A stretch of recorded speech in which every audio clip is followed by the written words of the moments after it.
Muy buenos días, bienvenidos, bienvenidas. Gracias por estar aquí. Es un honor para mí. Os voy a acompañar durante toda esta jornada y soy Danae Boronat. Un honor daros la bienvenida a este magnífico salón, a este mítico Hotel Riu, sitio maravilloso para este inicio del tercer Congreso Nacional de Ingeniería de Instalaciones aquí en Madrid, en este lugar emblemático, como os decía, un espacio donde la innovación, el talento y el futuro de la ingeniería se encuentran.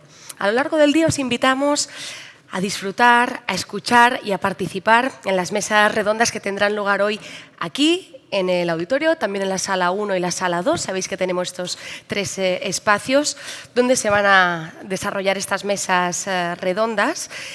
Serán espacios de diálogo y de reflexión sobre los retos y oportunidades clave que enfrenta el sector de la ingeniería. Para dar inicio a este congreso, sin más dilación, así que tomad asiento los pocos que quedáis por sentaros, recibimos ya a José María Zarzuela, presidente de AEDICI.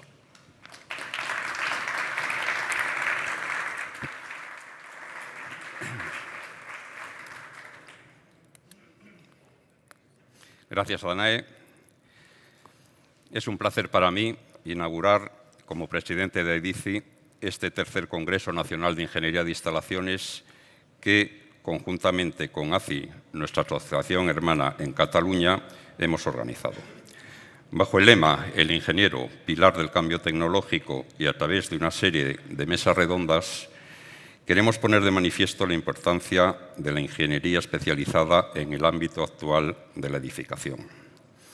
A lo largo del día abordaremos tres grandes ejes.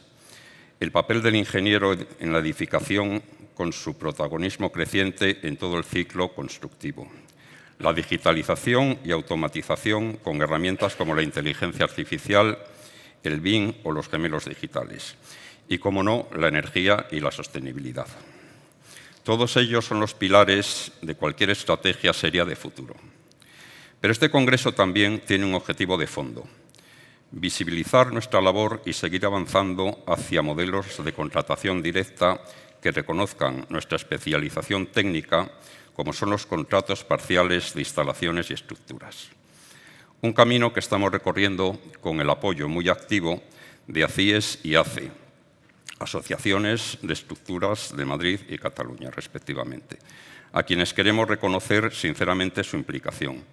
Y quizás con decir reconocimiento y apoyo activo es quedarse cortos, porque fueron ellos quienes iniciaron lo que llamamos relato, que es el poner de manifiesto la ingeniería, y al decir ingeniería nos estamos refiriendo a todos aquellos no solamente con un título habilitante, sino que están haciendo labores de ingeniería especializada. Para cerrar la jornada, os invito a no perderos el último panel, donde cerraremos un debate singular con aire futbolístico, una especie de triangular Atlético, Barça y Real Madrid, en clave profesional, por supuesto, y arbitrado con elegancia y mano firme por nuestra presentadora Danae. Gracias por estar aquí. Espero y deseo que disfruten del Congreso y, por favor, Danae, que ruede el balón. Muchas gracias.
Pues ahora sí, arrancamos ya, vamos súper puntuales. Queremos empezar con esta primera ponencia, la importancia de la salud en los proyectos de climatización, que como bien sabéis todos y todas, la climatización es un elemento esencial para nuestra salud, especialmente en edificios del sector sanitario.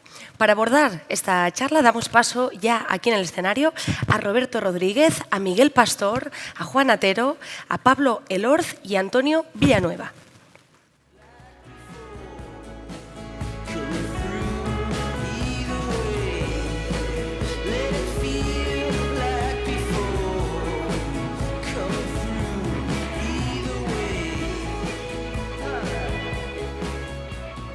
En primer lugar, os cuento que la Clínica Universidad de Navarra es un hospital universitario de alta especialización, reconocido por su excelencia médica, investigación y enfoque centrado en el paciente. Con sedes en Pamplona y Madrid, ofrece atención integral y personalizada, combinando tecnología avanzada, investigación biomédica y un modelo asistencial basado en la calidad y la humanización. Juan Atero es ingeniero industrial y actualmente es el director de Servicios de Obras y Mantenimiento, director de Orden y Seguridad y director de Ingeniería de la Clínica de Navarra.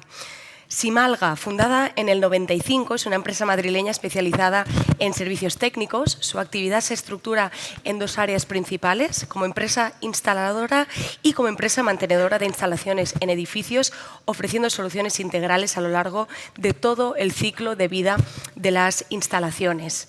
Miguel Pastor es el director técnico de Simalga, ingeniero industrial y máster en instalaciones de edificación. Cuenta con una amplia trayectoria en el diseño, ejecución y mantenimiento de instalaciones en edificios. Su experiencia aporta una visión completa sobre cómo evolucionan las instalaciones a lo largo del tiempo. Trox, fundada en 1951 y con sede en Alemania, es líder global en sistemas y componentes de ventilación y climatización.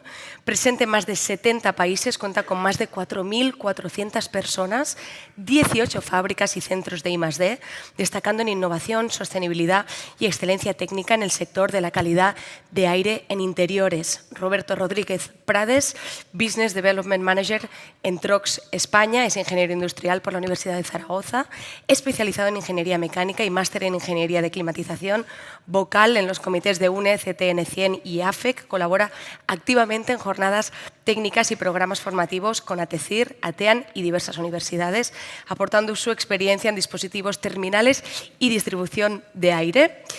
IDOM es una empresa independiente de ingeniería, arquitectura y consultoría con más de 4.000 profesionales y presencia en más de 125 países.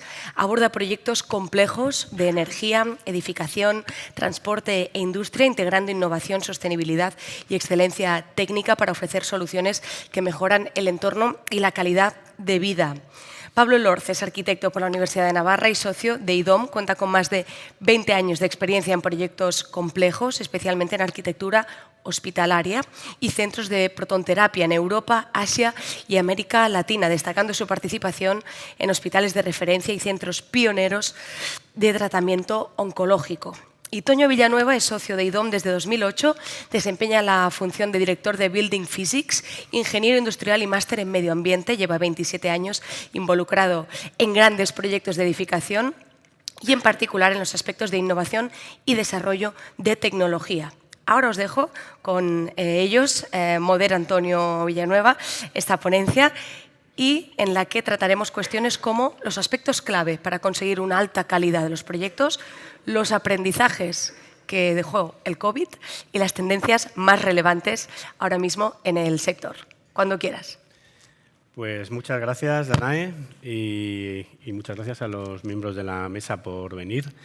Esta mesa tiene la particularidad de que realmente vamos a hablar de ingeniería, pero lo que hemos querido es que estén todos los actores del ciclo de la ingeniería y que precisamente el que menos hable sea la ingeniería, ¿no? Que tengamos arquitecto, mantenedor, instalador, fabricante y propiedad.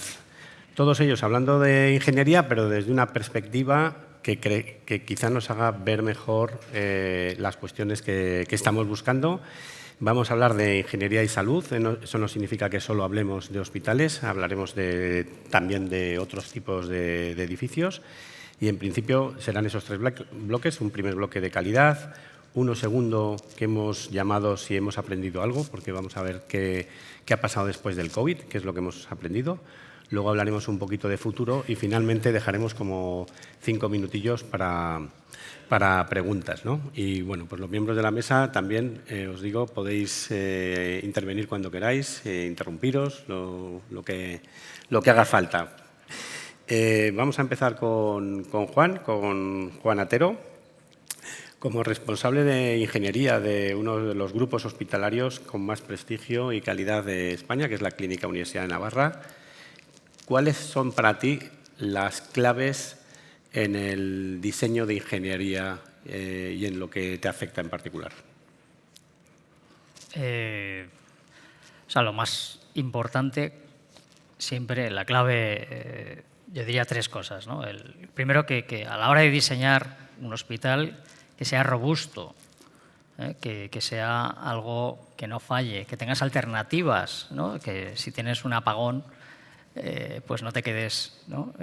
Sin electricidad por culpa de otros, ¿no? Que seas, pues eso, autónomo en muchas cosas, ¿no? Que tengas maneras como de si algo falla, porque las cosas pueden fallar en un hospital, todas las máquinas pueden fallar, cualquier cosa puede fallar, porque tienes que tener alternativas siempre.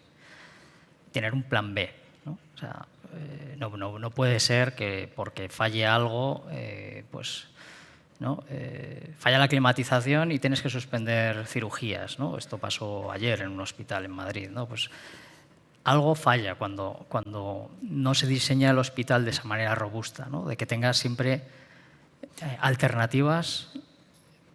Lo primero es eso, que sea robusto. Lo segundo, yo diría que tiene que ser mantenible. Mantenible, porque por muy bien que funcione todo bien al principio, luego, si eso no es mantenible, con el tiempo, si no se piensa desde el diseño que esto pueda ser mantenible, pues eso acaba siendo un desastre, ¿no? Que sea operable, por supuesto, que tengas un buen sistema de control desde el inicio, que estés bien diseñado para poder controlarlo después. Si desde el inicio no mides las sondas, no ves por dónde vas a controlar, luego eso no es operable. Y luego intentar hacerlo después es mucho más costoso y más complicado. Y por último, que sea flexible. Y esto se tiene que ver desde el diseño inicial. Si haces un hospital rígido, con un diseño rígido, un hospital está siempre cambiando, siempre. O sea, llevo 7 años, llevo más desde que empezamos a construirlo, pero desde que lo inauguramos 7 años. En estos 7 años no he dejado de hacer obras. Yo creo que nunca he tenido ni un solo instante con menos de 3 o 4 obras a la vez. Volveremos sobre ese tema en el último bloque, sobre lo que habéis pasado desde 2017, que creo que fue cuando inaugurasteis en Madrid, y bueno, cómo os ha ido y qué son los puntos que buscaríais, ¿no? Bien, vamos con Roberto Rodríguez, de Trox. Como representante de los fabricantes más prestigiosos del mundo en materia de gestión y calidad del aire, ¿qué aspectos crees tú que son la clave desde el punto de vista también vuestro de fabricante para conseguir esa calidad y esa salud, en definitiva, sobre las personas? ¿Qué aspectos son los que tú destacarías? Bien, nosotros por nuestra parte, la verdad es que bastante alineado con lo que decía Juan, ¿no? Son 3 pilares básicos en lo que solemos pensar en cuanto a el aporte de soluciones para las instalaciones, que son equilibrio, flexibilidad y fiabilidad. Equilibrio porque tiene que haber un equilibrio entre diseñar instalaciones, diseñar sistemas adecuados para garantizar la calidad del interior, que ahora la verdad es que después del COVID está tan en boga, ¿no? Pues, pero sistemas operados hacia la máxima eficiencia energética. O sea, tiene que haber un equilibrio. O sea, no es ni calidad del interior ni eficiencia energética. Tiene que existir ese equilibrio que garantice la salud y protección de pacientes, usuarios, etc. Flexibilidad porque las instalaciones son vivas, o sea, los edificios son vivos. O sea, las instalaciones se tienen que ir renovando, hay nuevas normativas, hay nuevas demandas, los edificios no siempre se mantienen como se han diseñado, sino que se compartimentan, se crean nuevas salas, se reforman. Entonces, tiene que ser una instalación totalmente flexible y, sobre todo, mantenible, que es uno de los grandes problemas, uno de los grandes retos que tenemos actualmente los fabricantes en cuanto a diseño. Y luego tiene que ser fiable, evidentemente, porque hay que invertir en calidad. Nuestro principal objetivo es diseñar, fabricar elementos seguros, fiables y que puedan garantizar el funcionamiento de la instalación en todo momento, como también se comentaba en Juan, y sobre todo una instalación hospitalaria, de laboratorio, farma, etcétera. Tiene que tener seguridad, tiene que ser un elemento robusto. Entonces, todas nuestras horas de diseño como fabricante son para diseñar estos componentes o subsistemas robustos que garanticen una correcta instalación. Muy bien, volveremos sobre eso después. Miguel Pastor, perdón, director técnico de Simalga, una de las empresas punteras en el sector de la edificación y en concreto de temas hospitalarios, del sector hospitalario. El papel de Simalga hoy es importante tener en cuenta, puesto que representa a instalador y mantenedor y nos interesa mucho tener ese punto de vista también sobre la ingeniería. De todos modos, lo primero que te quería preguntar, ¿en general los edificios se mantienen bien? Pues la realidad es que hay de todo. Hay edificios bien mantenidos, hay edificios que están con un mantenimiento que es muy mejorable y nos tenemos que preguntar por qué están mal mantenidos, ¿no? Los que están bien, pues fenomenal. Los que están mal hay que preguntarnos por qué están mal mantenidos. Y aquí pues hay varios aspectos. Uno, a veces es un tema de gasto, ¿no? de que las propiedades no emplean el dinero que sería necesario para tener las instalaciones bien mantenidas. Otro es diseño. Muchas veces los diseños y los espacios y la tipología de las instalaciones nos dificulta mucho el mantenimiento. Y luego a veces también un poco autocrítica, ¿no? Los perfiles que tenemos muchas veces en mantenimiento. Es complicado encontrar gente. Estamos ahora mismo en un momento de alta demanda de este tipo de profesionales y nos cuesta, ¿no? Y especialmente la parte de ingeniería, ¿no? Las personas que estudian ingeniería y que se dedican al mundo de las instalaciones, pues yo creo que en general hay una visión de que es más bonito crear que mantener, ¿no? Y yo creo que el éxito debe ser que crees algo, pero pensando en cómo va a estar esa instalación dentro de 20 años. Y luego, importante, lo ha esbozado Juan, ese equilibrio entre que las cosas sean mantenibles, eficientes. Ahora hablamos mucho de eficiencia, estamos constantemente hablando de eficiencia, pero para mí, especialmente un hospital, tiene que ser algo robusto, ¿no? Y los fabricantes cada vez nos lo ponen más difícil, ¿no? Porque buscan eficiencia y es verdad que al final tienes que complicar las instalaciones para que sean más eficientes, ¿no? Entonces, antes un motor pues era un motor y no tenía nada, luego metimos variadores de frecuencia, ahora son motores EC y cada vez nos cuesta más saltarnos algo cuando algo falla, ¿no? Entonces, eso en la parte de diseño pues es algo que sería muy interesante que pudiésemos tener en cuenta para poder explotar en condiciones las instalaciones. Es un punto interesante, que luego vamos a volver sobre él porque a mí me parece una de las claves. Vamos a ver si realmente estamos evolucionando hacia mejor, ¿no? Que yo creo que sí, pero vamos a ver cuáles son las claves luego para que se haga ese mantenimiento bien, etc. Pablo Lorz es compañero mío en IDOM. Arquitecto especializado en salud. IDOM es una de las empresas de arquitectura e ingeniería líderes en España y con un mercado internacional muy importante. Pablo y yo normalmente discutimos bastante. Yo creo que es una oportunidad, además, aquí en un congreso de ingeniería tener un arquitecto es una oportunidad casi única. Yo le voy a hacer una primera pregunta a Pablo. Que es que en un hospital, por ejemplo, porque de otros edificios también hablamos de una parte importante del presupuesto, pero en un hospital el presupuesto en instalaciones electromecánicas puede llegar a ser perfectamente un 50% del coste total.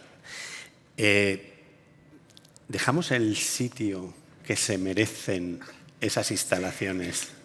Perdonad, porque la primera pregunta es bastante directa. Pero, bueno, no es sorpresa, se la he comentado antes que se la iba a hacer. Entonces, yo creo que la tendrá preparada. Pero dejamos el sitio para que esas instalaciones discurran bien, se puedan mantener bien, funcionen bien, o estamos siempre apurados. Vamos a ver, también luego abrimos al público a ver qué opinan. Bueno, como me he prestado a esta trampa y me siento, o sea, cuando he entrado, pues me ha entrado cierto terror, ¿no? de encontrarme tanto ingeniero y en situación de inferioridad, pero acepto el reto porque es precisamente lo que yo entiendo que es nuestra profesión. Y además yo estoy, por mi trayectoria profesional, estoy más que habituado a trabajar con ingenieros y así entiendo cómo tiene que ser. Entonces, para que entendáis, para mí la clave cuando habláis de robusto, pues lo que pueden pensar un arquitecto es en arquitectura robusto, pues arquitectura brutalista. Entonces empieza a hablar de otras cosas, ¿no? O todo lo contrario, pues una cosa ligera, etc. Entonces eso es una manera de afrontar los proyectos. Pero para poder contestarte a la pregunta, lo primero que hay que entender es que el diseño de un edificio no puede obviar, no puede ser ajeno ni al caso de los proyectos donde el 50% del presupuesto son instalaciones, como por ejemplo los hospitales, o cuando son infraestructuras de transporte, que entonces es la estructura, o donde hay sismo, etc. Es decir, hoy en día no asumir o no obviar que la arquitectura y la ingeniería están inevitablemente condenadas a entenderse desde el principio del proyecto, es algo que yo creo que ya nadie entiende. Todavía sigues viendo edificios muy bonitos que de repente le aparecen parches con las máquinas que han caído tarde y mal. Todavía sigue pasando, pero es muy raro. Entonces, lo que yo creo que para poder hacer un edificio robusto, para poder hacer un hospital donde haya unos espacios suficientes proyectados hacia el futuro, etc., lo primero es asumir ese trabajo conjunto desde el inicio entre los arquitectos y los ingenieros para empezar. Y luego, si ya concurre una propiedad que no es frecuente, tecnificada, y concurre lo antes posible en ese desarrollo del proyecto, pues eso es todavía mejor. Y si hay una relación directa con fabricantes para entender, pues eso ya sería la pera, ¿no? Entonces, por eso es un poco el objeto de esta mesa, ¿no? de intentar oportunidades de coincidir, pues no hay tantas, ¿no? Bien, no sé si estoy del todo de acuerdo, pero bueno, es verdad que las instalaciones siempre están presionadas. De aquí siempre lo sabemos todos. No siempre es un problema del arquitecto. Muchísimas veces es un problema del coste que tiene ese metro cuadrado y de esas necesidades que tiene el propio proyecto para adaptarse al lugar, a la edificabilidad, etcétera, etcétera, ¿no? Bueno, ha salido bastantes veces el tema de la robustez, ¿no? Lo habéis comentado varios. Robusto, tiene que ser robusto, etcétera, etcétera. Pero la normativa ya nos obliga a un cierto grado de robustez, con unas redundancias, etcétera. Yo entiendo que cuando decís tanto y le dais tanta importancia a esa robustez, es que estáis pensando en todavía por encima de la normativa, es decir, aunque la normativa me diga que tengo que poner un grupo tal, vosotros estáis valorando que la solución adecuada no sería la que marca la normativa, sino por encima de la normativa.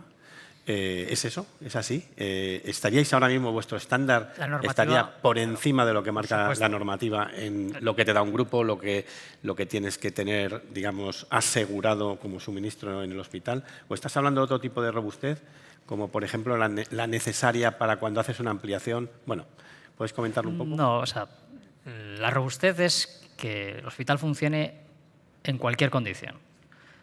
Y siempre fallan cosas, siempre pueden fallar cosas. El hospital está abierto 24/7, no es un edificio de oficinas. Bueno, que esto ya empieza a fallar y ya lo arreglaré. No, tienes que entrar en una UCI que está 24 horas los 365 días del año. ¿Cuándo lo arreglas? Si eso empieza a fallar, o tienes maneras de poder dar servicio de otra manera, o estás perdido, ¿no? Robustez, o sea, la normativa te marca un mínimo, normalmente. Hay normativas excelentes, pero que muchas veces no son obligatorias. Pero lo que es de obligado cumplimiento normalmente te marca el mínimo. Si tú quieres un poco de excelencia, pues necesitas ir al 100%, dar servicio al 100%. O sea, yo no me quedo dando... hay un gran apagón y no me quedo con un grupo de electrógeno solo para servicios de emergencia. No, yo sigo operando exactamente igual. ¿Por qué? Porque tengo que tener potencia suficiente con grupos de electrógenos para dar servicio al 100% del hospital y tener gasoil para dar ese servicio durante 7 días, 5 días mínimo, ¿no? ¿Y qué papel juega el mantenimiento en esa robustez? O sea, ¿no es una de las premisas tener los equipos bien mantenidos, digamos, completamente en orden? ¿No hay una parte de los fallos que puede deberse a un mantenimiento justo? Evidentemente eso es así y la otra parte pues es la parte de diseño, ¿no? Y en la parte de diseño, pues lo que ha comentado Juan, en el apagón hemos sufrido muchos, ¿no? Yo creo y en función de la tipología del edificio la reacción ha sido muy distinta, ¿no? Edificios de oficinas, pues no, se han ido la gente a tomar cerveza, no hay ningún problema, pero en un hospital tenemos que seguir dando servicio y hemos tenido que movernos mucho, estar bien revisando conmutaciones, estar suministrando gasoil, porque no todos los hospitales tenían esa autonomía y yo creo que es crucial en la parte de diseño que tengamos en cuenta estas cosas porque pasan. Hay un documento que es muy interesante, que es una guía de diseño para hospitales de la Organización Mundial de la Salud, que habla como de hospitales críticos o para situaciones de emergencia, donde se centra mucho en determinadas cosas que son las que son críticas, ¿no? El otro día, pues la electricidad lo hemos vivido, pero también un corte de suministro de agua en un hospital es algo absolutamente crítico, ¿no? El otro día nos ha pasado, muchas instalaciones, el grupo de presión no estaba conectado al grupo electrógeno y no teníamos agua en las plantas más altas de un edificio, ¿no?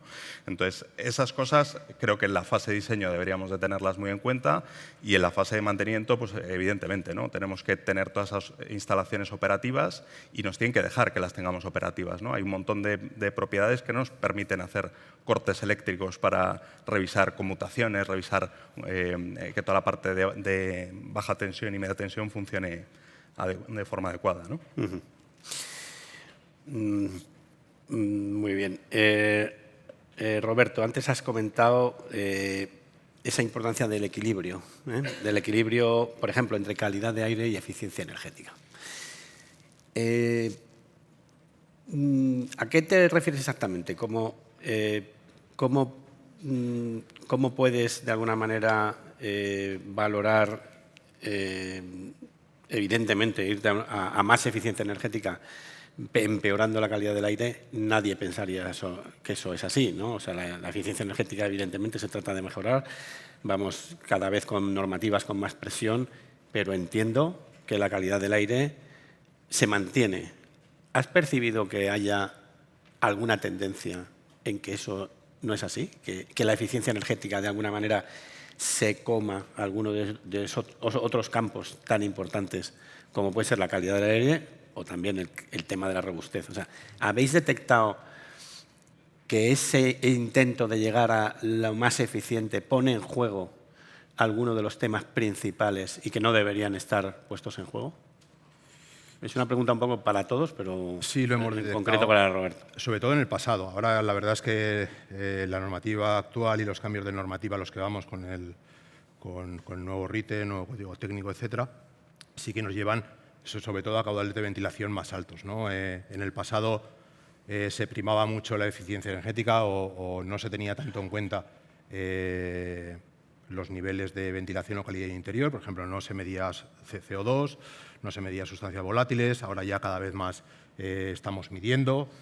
Para medir, para operar y hacer las instalaciones flexibles y adaptarlas a la demanda, que es lo que tratamos ahora, hay que colocar elementos de medición. Entonces, pues estamos notando que cada vez sí que se tiende a colocar, por ejemplo, pues cajas de caudal variable, ventilación a demanda, pero diseñar las instalaciones desde el punto de vista de intentar evitar tanta redundancia, ¿no? Como se hacía como se hacía en el pasado. O sea, las instalaciones, porque se diseñen desde el punto de vista de la máxima ocupación, no tienen por qué operarse con la máxima ocupación. O sea, las instalaciones funcionarán en función de la demanda. Ese es el gran reto del futuro. O sea, no hace falta dimensionar los equipos o dimensionar las instalaciones preveyendo ya directamente la demanda, ¿no? Tú pones a la máxima, ¿no? Que lamentablemente durante la pandemia vimos que la flexibilidad de las instalaciones y la regulación era poca. O sea, empezamos sobre todo en hospitales o en residencias o en colegios a pedirle más. Bueno, en colegios no había, porque ventilación es una de las lacras que tenemos sobre todo, que no hemos aprendido. La verdad es que ahí no hemos aprendido que tanto en colegios como en residencias de ancianos. Luego hablaremos, en el segundo bloque hablaremos de eso, de qué hemos aprendido. Efectivamente, ahí en ese punto no hemos aprendido mucho, ¿no? Bueno, entonces, que necesitaremos ayudas públicas, supongo, como todos, como esos incentivos, ¿no? Pero es muy importante. Nosotros, desde el punto de vista de fabricante, remarcamos que no escatimemos en la instalación. O sea, luego ya operará con la flexibilidad suficiente. Y sobre todo, no pongamos elementos fijos, no coloquemos reguladores de caudal constante, no coloquemos elementos sin regulación, porque las zonas se cierran. Pero entonces hay modos de llegar a esa eficiencia energética que se nos estaban pidiendo sin mermar, entiendo, con los equipos adecuados, evidentemente, pero sin mermar esos otros aspectos fundamentales, entiendo, ¿no? Asegurar la ventilación con la máxima eficiencia energética, que eso es operar las instalaciones. Cada vez ponemos más control, cada vez medimos más, cada vez nos adaptamos más, somos más flexibles. Vale, pues para cerrar esta segunda ronda de preguntas, Pablo, cuéntanos, porque yo sigo pensando que de verdad, para hacer la mejor instalación, o el arquitecto colabora o no sale, por mucho que nosotros intentemos. La importancia de la arquitectura es grandísima. Cuantos más años tienes de profesión, más te vas dando cuenta de lo importante que es que las instalaciones funcionen con su sitio, por sus trazados, bien ordenadas, porque luego va todo unido. Va unido con la calidad también de los equipos, va unido con el mantenimiento. Es una cadena que no para, a mi modo de ver, ¿eh? Y luego eso sobre todo eso se pone de manifiesto cuando ese hospital o ese edificio empieza a cumplir años, ¿no? A mí me gustaría saber si de verdad en la profesión de arquitectura hay esa conciencia, porque desde luego en la nuestra sí la hay. O sea, creemos que es así, y yo creo que muchos de los que estamos aquí están de acuerdo con lo que estoy diciendo. Luego abriremos el turno de preguntas a ver si es así. Pero cuando ves que las instalaciones se han puesto en su sitio, como se tienen que colocar, cuando ves un edificio al revés que está absolutamente forzado, es completamente diferente. ¿Estás de acuerdo? Bueno, para empezar, no me da cierto apuro hablar en nombre de todos los arquitectos porque no los conozco a todos. Entonces, pero voy a hablar de mi experiencia. Entonces, para que efectivamente eso funcione, la colaboración que dices y tal, lo que hay que entender es que las instalaciones de un edificio forman parte integral. O sea, para que sean robustas se tiene que pensar también como un sistema, igual que la estructura pues es una malla, y eso es más fácil para un arquitecto entender que eso es un sistema estructurado, etcétera. Las instalaciones no se pueden pensar como algo que va a venir después y que además tenéis muchos recursos, ya os apañaréis. Esa es un poco la actitud. Que lo contrario es entender que eso forma parte esencial, fundamental, y lo tienes que, digamos, manejar, o lo tienes que, a la hora de diseñar, pues igual que estás diseñando espacios, un programa, unas circulaciones, una serie de cosas, hay unos elementos básicos que son, pues, ¿dónde está la producción? ¿Cómo vamos a distribuir? Entonces, esa distribución, para que sea flexible, ¿cómo tiene que ser? Pues entonces, si eso está desde el principio, lo mismo pasa con la eficiencia energética, etcétera. Tú, cuando estás tomando las primeras decisiones de un proyecto, si no estás considerando el soleamiento, si no estás considerando una serie de parámetros que tienen incidencia directa desde el origen, Después ya poder hacer ni con dinero, no vas a poder arreglarlo.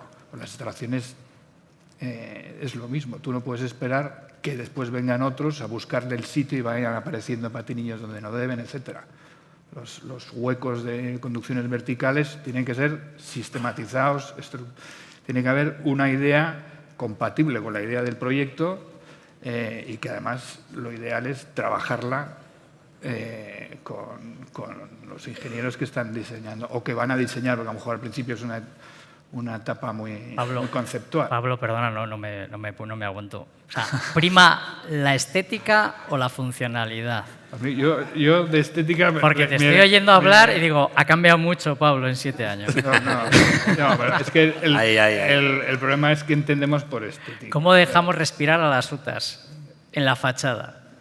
Pues lo primero que tienes que hacer es ver dónde vas. Las UTAs son las máquinas de climatización. Lo primero que tienes que hacer es dónde van a... O sea, lo que no... Esta pregunta que es que hemos hablado viene de antes, ¿no? Es decir, hay una idea que no es precisamente estética, que es la idea de confort, ¿no? Es decir, hay una idea de confort de yo estoy en un espacio y me siento, especialmente esto ahora mismo es muy relevante en los hospitales, para que sea un espacio confortable, entre otras cosas, pues influye la iluminación, que creo que se va a ver después, influye la temperatura, si tengo un chorro de una tobera, pero también influye otra cosa, y es que no es estética exactamente, yo no tengo por qué ver que todo, o sea, si estoy en el Pompidou sí es interesante, pero que las instalaciones estén bien ordenadas y menos visibles, no sean evidentes, aporta al confort. No es esconderlas necesariamente, sino no tenerlas delante. O sea, yo tener una fila de toberas, a lo mejor tengo un sesgo pero digamos, pues me molesta un poco. No sé, esto es lo más polémico que voy a decir, pero bueno, pero todavía queda debate. Ese es el equilibrio. Pero yo me niego a que el debate no puede ser este. O sea, es una caricatura. Hay que priorizar. Lo que sí que es verdad es que desde el punto, o sea, nosotros, si no tenemos claro a la hora de diseñar que hay un punto óptimo, o sea, entre los dos extremos, yo te puedo dejar un falso techo de 1,5 metros que luego no me vas a ocupar, pues lo estamos haciendo mal. O meterme en una sala como esta y ver al final un par de bombas. Entonces, como te baje ahí el cliente, te corre a borrazos. Entonces, cuando hay compromisos y decisiones, pues ahí lo que hay que hacer es ir a buscar ese punto, o sea, que en el convencimiento de que hay un punto óptimo, tenemos que ponernos de acuerdo de, oye, existe un punto óptimo, que no tiene por qué coincidir, pero existe. No está en línea. Creo que estamos. Tiene que ver con el equilibrio y todo eso, ¿no? Dónde colocarlo. Pero bueno, yo creo que está muy bien haber iniciado esto. Habrá oportunidad de seguirlo. Vamos a cambiar de bloque. Vamos a hablar ahora de... Quizá la pregunta es un poco dura, pero bueno, yo creo que es la que tenemos que hacernos, ¿no? ¿Hemos aprendido algo de lo que ocurrió hace 5 años o 5 años y pico cuando el COVID, ¿no? Luego llegó el apagón, pero bueno, el COVID entiendo que fue mucho peor porque afectó directamente a la salud de las personas y además pasó, no sé si os pasó a vosotros, pero no sé, un conducto de climatización o una UTA solo lo puedes ver en una revista especializada y cuando sucedió lo del COVID lo veíamos en el telediario.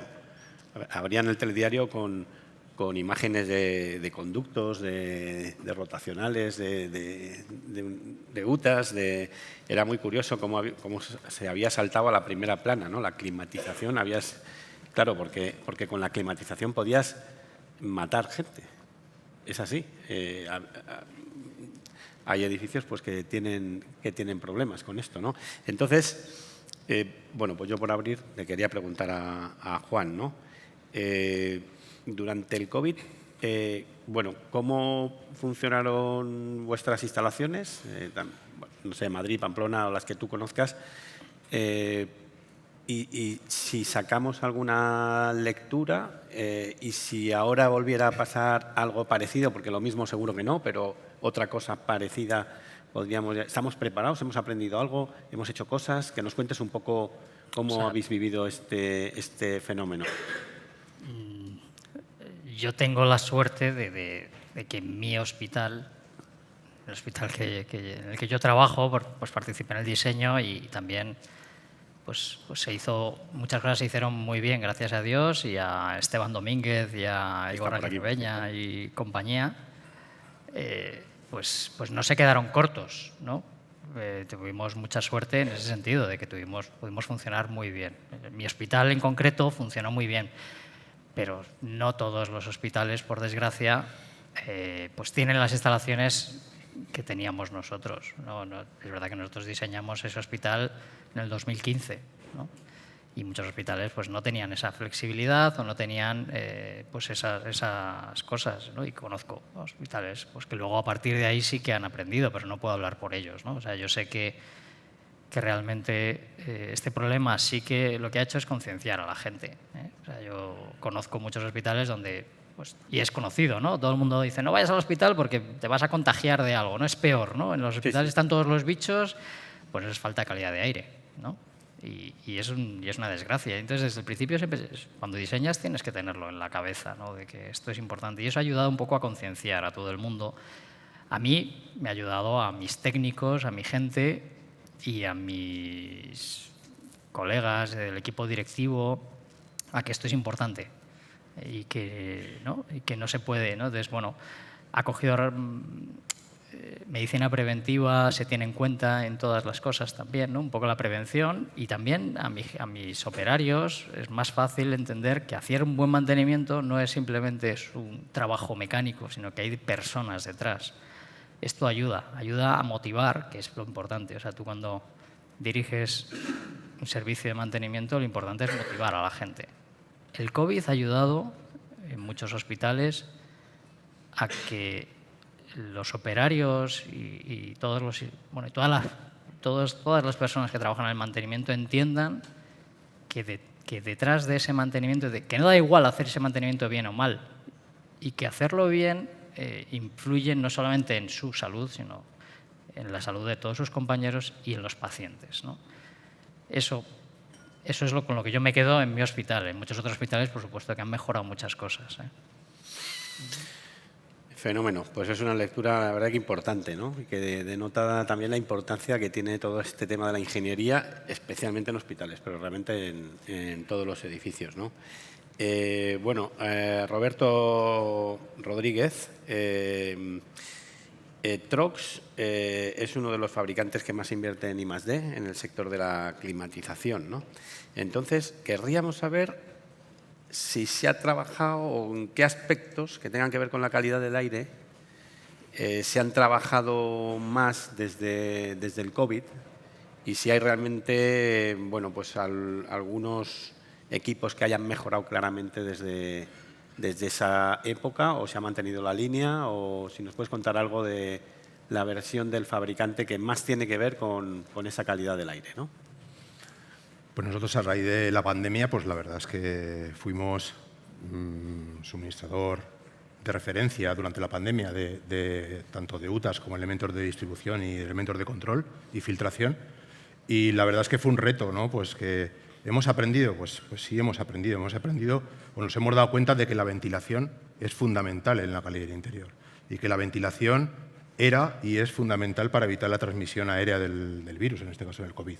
Entonces, las instalaciones hospitalarias estaban preparadas, porque se diseñan, pues evidentemente son IDA 1, se mete mucha ventilación, con lo cual son instalaciones que bueno, la verdad es que aguantaron bastante bien. Se hicieron muchos hospitales porque uno de los hándicap que se tenía, como bien has comentado antes, es que los difusores rotacionales, hablando de difusores, pues movían mucho aire, ¿no? Entonces mezclaban mucho. Entonces, yo me acuerdo del Hospital Isabel Zendal, de la pandemia, que fue un reto para nosotros, impulsando súper alto, pues ahí Pablo, eran espacios inmensos, ¿no? Y colocamos unos difusores especiales de desplazamiento que nunca antes se habían colocado en un hospital de pandemias, o sea, en un hospital normal, ¿no? Entonces eso fue un reto para nosotros, y a la vez que las hutas higiénicas que tuvimos que desarrollar y fabricar en tiempo récord, y la filtración, que es súper importante, la filtración EPA. También nos dimos cuenta que, bueno, llevábamos muchos años insistiendo de una buena filtración y un buen mantenimiento de la filtración, porque por desgracia en la mayoría de edificios, hospitales, pues bueno, hay hospitales mejores que otros, la verdad es que no se cambian los filtros adecuadamente, ¿no? Entonces, pues realmente el que hemos aprendido de la pandemia, pues que la ventilación es súper importante, que hay que garantizarla y luego que hay que medir. Ahora, por ejemplo, sí que tenemos nociones de medición de partículas de CO2, IVOC, concentración de CO2, pero antes de la pandemia es que nadie medía CO2. Ahora ya, pues incluso la nueva PVD, la nueva normativa, ya te dice, pues o el nuevo RITE, ya te establece los criterios de partes por millón, la concentración por encima del aire exterior, ¿no? Entonces, es un trazador que nos dice la calidad de aire interior que tenemos. Entonces, estamos mejor preparados en que ahora medimos. Entonces, como medimos, nos damos cuenta de que algo puede pasar y nos podemos adaptar a la demanda. Eso me gusta, lo del tema de medir, ¿no? Se hace pocas veces, muchas veces no se hace. Se diseña, se coloca y nos marchamos de los sitios y no monitorizamos lo suficiente las cosas. Y si lo hacemos, a lo mejor lo hacemos durante el primer año, luego se nos olvida. Y a lo mejor esos sensores evolucionan también, ¿no? Y de cuando en cuando hay que medir, ¿no? Y calibrar. Es un punto... Y calibrar, porque luego mides y mides mal. Claro, tienes que calibrar con lo que mides, sí. O sea, tienes que medir bien. Pero es como ese punto de detección de lo que está ocurriendo, que muchas veces con el hospital nuevo, con el edificio nuevo, se hace durante un cierto tiempo, más corto de lo que creo que debería ser, pero luego empieza la vida de ese edificio y, lógicamente, medir es muy importante, ¿no? Vale, pues a Miguel. Miguel, tú me dijiste, recuerdo, en aquella época, cuando el COVID, que estuvimos hablando mucho, y me dijiste que una parte importante de los edificios que vosotros manteníais en Madrid, no solo, es que se me quedó grabado, porque me dijiste, es que no solo tienen una ventilación menor a la normativa, es que no tienen ventilación. Muchos edificios que están en uso en Madrid. Y la verdad que yo me quedé, porque ahora te puede sorprender, pero si en ese momento tienes las noticias en el telediario que se están muriendo, no me acuerdo cuántas personas al día se morían, pero muchas, 900 cuando te dicen eso te impacta. A mí me impactó mucho. O sea, no tienen ventilación. ¿Cómo puede haber un edificio abierto al público? Porque entiendo que son edificios públicos, ¿no? Son edificios que pueden ser de oficinas o... ¿Cómo puede haber edificios en ese estado? Ya entiendo que será porque están en el centro, porque no hay sitio para los conductos, pero ¿realmente eso ocurre? ¿Fue una exageración? No, yo creo ¿O realmente estamos tan mal? Yo creo que no es exageración, yo creo que hay muchos edificios, ¿no? Colegios, ¿cuántos colegios conocemos con ventilación? Residencias de ancianos, que fue una de las cosas críticas en la pandemia. Hay muchas residencias que no tienen ventilación. Guarderías, ¿no? Los que tenemos niños pequeños, yo voy por ahí no hay ventilación mecánica de ningún tipo, ¿no? ¿Por qué no hay ventilación? Pues bueno, en algún caso pues son edificios muy antiguos y realmente las exigencias de ventilación en la normativa... Pero deberían cerrarse, ¿no? Porque, quiero decir, a lo mejor no ahora, pero durante el COVID... bueno, a ver, tienes razón, los colegios normalmente no tienen instalación de ventilación. Hombre, sí tienen ventilación, abriendo ventanas. Eso es. Pero claro, hay puntos quizá mucho más críticos, porque hay guarderías que no tienen ventanas y tienes allí a todos los niños metidos, ¿no? Bueno, pues eso se ponen malos una semana sí y otra también. Bueno, ellos y toda la familia, ¿no? Eso es. Yo creo que lo que nos tenemos que preguntar es que si estamos mejorando, que yo creo que sí, ¿no? Si estamos a la vista atrás, creo que ahí hemos evolucionado bastante y creo que las normativas tienen mucho que ver con ello, ¿no? Pero no hace tantos años que la ventilación es obligatoria por normativa, ¿no? Entonces hay muchos edificios donde a día de hoy todavía no existe. Yo creo que en cualquier edificio nuevo nadie se plantea no hacer un edificio sin ventilación, no podemos hacerlo. Y quizás sí que hay una limitación a la que no estamos atacando, que es que hay determinados edificios que tienen limitaciones muchas veces arquitectónicas. Pues pienso en un hotel en el centro de Madrid, que la distancia entre forjados que tiene es la que tiene, no podemos ampliarla, ¿no? Y no cabe la ventilación. Entonces, lo que se está haciendo a día de hoy es que muchas veces se van reformando a trozos, pero no se acomete la ventilación porque probablemente no exista una solución técnica fácil, ¿no? Y se acomete a trozos y con eso se evita tener que pedir una licencia que te obligue a poner la ventilación. Eso es. O sea, entonces, ahí lo que yo me plantearía es si eso lo estamos haciendo bien, que creo que no, y si a lo mejor deberíamos de flexibilizar un poco las normativas en determinadas situaciones. Pues podemos decir, oye, pues cierro este edificio, ya no vale como hotel, tengo que hacer otra cosa, pues parece un poco drástico, ¿no? Y la otra es que tratemos de flexibilizar las normativas para que, frente a situaciones especiales, pues soluciones especiales. Interesante, la verdad. Y bueno, no sé, se me ocurre que, así llamamos también a Pablo, puede haber soluciones, se me ocurren, arquitectónicas, que traten de mejorar la situación en determinados edificios, pero que, por ejemplo, imagínate, la única solución para llevar el conducto de ventilación es llevarlo por fachada, pero el edificio está protegido por la CIPAN. No llevo conducto. Ahí poco podemos. Si está la CEPAN de por medio, poco puedes negociar. Ya. No lo garantizo. No deberían flexibilizarse las normativas, en concreto, por ejemplo, las normativas de protección de fachadas en el casco histórico de las ciudades, no deberían flexibilizarse para anteponer esa calidad del aire que, como hemos visto en el COVID, yo creo que ahí está este punto término. Son problemas complejos. Porque conservar el patrimonio yo creo que es una cosa positiva y que todo el mundo estamos de acuerdo. Y también que no se muera la gente, también estamos de acuerdo, ¿no? Entonces, yo creo que es verdad que muchas veces tiramos más o queremos que sea buscar soluciones más o menos ingeniosas y que para no afectar, aunque no esté protegida la fachada, pero para no afectar no sé qué, contamos con que ya se le ocurrirá al ingeniero cómo hacer llegar por aquí y meter el aire como sea. Entonces, y creo que eso tampoco tiene por qué ser malo, o sea, porque efectivamente muchas veces venís con soluciones muy ingeniosas que entonces un arquitecto en determinadas circunstancias, en determinados problemas, puede contar con ello. Ahora, como regla general, evidentemente no.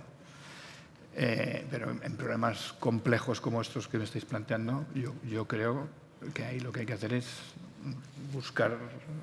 tirar de ingenio y buscar la mejor solución posible. Yo creo que... Vale, pues nos quedan 6 minutos, casi 7 minutos. Como queremos dejar 5 para una sesión de preguntas abierta, pues tenemos como un par de minutos o así para hablar un poco de lo que creemos que es el futuro, que era como el tercer bloque, ¿no? ¿Qué nos depara? ¿Dónde queremos ir? ¿Qué es lo que no repetiríais? ¿Qué es lo que cambiaríais? Esto vamos a hacer un poco desordenado, hablar los que queráis, pero un poco, ¿qué os pide el cuerpo, sobre todo de cara a la ingeniería, para los próximos años, ¿no? Y también si conocéis que se van a incrementar la dureza en las normativas. ¿Dónde creéis que está la clave en los próximos años en la ingeniería y en concreto en la ingeniería de climatización en los edificios en general? Bueno, pues empiezo yo, rápido. Yo creo que nos tendremos que adaptar a la nueva normativa, que la verdad es que va a ser mucho más estricta en cuanto a niveles de control, en cuanto a flexibilidad, ventilación, etcétera. Con lo cual, yo como fabricante, pues que desarrollemos sistemas orientados sobre todo a calidad del interior y eficiencia energética. Por ejemplo, pues en nuestro caso, pues unidad de tratamiento de aire, como comentábamos, con sistemas de control integrados, pues que los fabricantes pues deberemos adaptarnos a proveer a las ingenierías de elementos que se controlen, que sean sus sistemas integrables en el edificio, que ya vengan con sus sondas, que la inteligencia artificial que antes antes ya hemos comenzado a comentarlo, intervenga en el diseño de los equipos, como con los gemelos, para establecer pues, mantenimiento predictivo, cómo puede evolucionar esa instalación, pues cada vez más para adecuarnos a todo lo que la ventilación que nos hemos metido, pues ventilaciones descentralizadas, que estamos trabajando mucho en ello, sistemas aire-agua, inductores, que la verdad es que cada vez se están poniendo más en boga en cuanto a calidad del interior. Al fin y al cabo, las instalaciones serán mucho más operativas, controlables y orientadas a la demanda. Vale. Mientras hay alguna opinión más por aquí, os animo al público. Si alguien quiere hacer una pregunta, quedan ya 4 minutos, con lo cual pues daría tiempo a lo mejor a 1 o 2 preguntas. Si alguien quiere hacer una pregunta. Emilio, ¿hay otra pregunta por allí? No sé si hay un micro para poderles dar. Era Emilio y... No sé si va a oír todo el mundo, pero si hablas en alto y gritas... Espera, te pasan un micrófono. Me parece que te han adelantado por la derecha. Muchas gracias. La pregunta iría dirigida a Juan, que entiendo que ha hablado de hospitales. Soy Carlos Alonso de Fabricair, que fabricamos conductos textiles que son lavables. Y una pregunta que muchas veces me hago es ¿por qué no se utilizan en los hospitales los conductos textiles, que tienen la ventaja de poder lavarse? ¿Quién los lava y cuándo? Son lavables, pero ¿quién los va a lavar y cuándo? Se lavan en lavandería y se supone que hay un mantenimiento en el los conducto, hospitales. pero ¿cuándo lo quito? ¿Dejo la UCI sin ventilación? Yo la verdad es que he visto alguna instalación que se ha desmontado de alguna UCI y lo que es la parte de conductos, que es una parte que realmente es compleja de hacer mantenimiento. Pero eso, ¿cuándo levanto los techos para lavarlo? Es decir, yo cada vez que levanto un techo tengo riesgo de aspergillus, por ejemplo, y eso puede matar a las personas. Entonces, tengo que minimizar las veces que yo abro los techos. Si ya encima tengo que desmontar conductos, yo te digo mi opinión, Sí. Yo te digo, en otros sitios estaré de acuerdo, pero en un hospital que funciona en muchos sitios, en zonas críticas, yo los techos de los quirófanos no los voy a levantar para cambiar y quitar los conductos y lavarlos. ¿Por qué? Pues porque quiero sistemas rígidos donde yo pueda meter un robot y que sea el robot el que luego lo limpie. Te digo, eso es en las zonas críticas, ¿vale? En otras zonas, pues... Pero que creo que es más fácil de lavar, de desinfectar, de limpiar un conducto de chapa que un conducto lavable. Y luego, los conductos de chapa son más lisos y, por tanto, acumulan menos porquería. Entonces, yo a la hora de diseñar y de mantener, prefiero conductos de chapa. Y obligo a eso, a mis... Queda 1 minuto y medio. Emilio quería hacer otra pregunta. ¿Si le puedes pasar el micrófono? Gracias, de todas maneras, por preguntar. Hola, buenos días. Una pregunta, no sé si tiene solución, yo creo que no, pero como Pablo ha dicho, el ingenio de meter las cosas por donde no se puedan y sí hay que poder, ¿estaría el arquitecto de la propiedad dispuesto a perder metros cuadrados de edificación en el caso de edificios que no se pueden ni cambiar la fachada, ni cambiar escalera, ni cambiar, para poder dar servicio a ese edificio en el uso que tiene que ser, a nivel de ventilación principalmente? Claro, es que eso es lo que cuando hemos bromeado con el tema del tamaño que ocupan las instalaciones, más justificado con el presupuesto total, hay un compromiso siempre entre el espacio que vas a dedicar a las instalaciones que sirven en el edificio y el espacio, los espacios de uso. Siempre hay un compromiso. O sea, cada metro cuadrado que dedicas, aunque no con putificabilidad, a instalaciones, el cliente o la propiedad no lo está computando. De hecho, muchas veces ni te lo ponen encima de la mesa. 25.000 metros cuadrados. Sí, pero bueno, ¿y las instalaciones para esos 25.000 dónde están? Porque las tienes que construir también. Entonces, siempre, por eso nosotros desde el principio lo tenemos, aunque ellos no se lo crean, pero cuando empezamos a dibujar siempre contamos con esos metros cuadrados. Era por sacar la polémica. Y la mayor parte de las veces es un problema, porque efectivamente para que un edificio sea robusto y sea mantenible, etcétera, cuanto más espacio dedicado con cabeza, más vida le vas a dar a ese edificio y luego más flexibilidad, etcétera, siempre dentro de un punto óptimo. Pero la realidad es que es un compromiso siempre de diseño. O sea, todavía parece mentir, o sea, no hay cultura, la gente no, hasta que no salen las UTAs en el telediario, la gente no es consciente de las instalaciones ni del espacio que requieren, etcétera. Bueno, muchas gracias a todos, ha acabado el tiempo, gracias por estar aquí y gracias sobre todo a los miembros de la mesa. Ha sido un placer, gracias.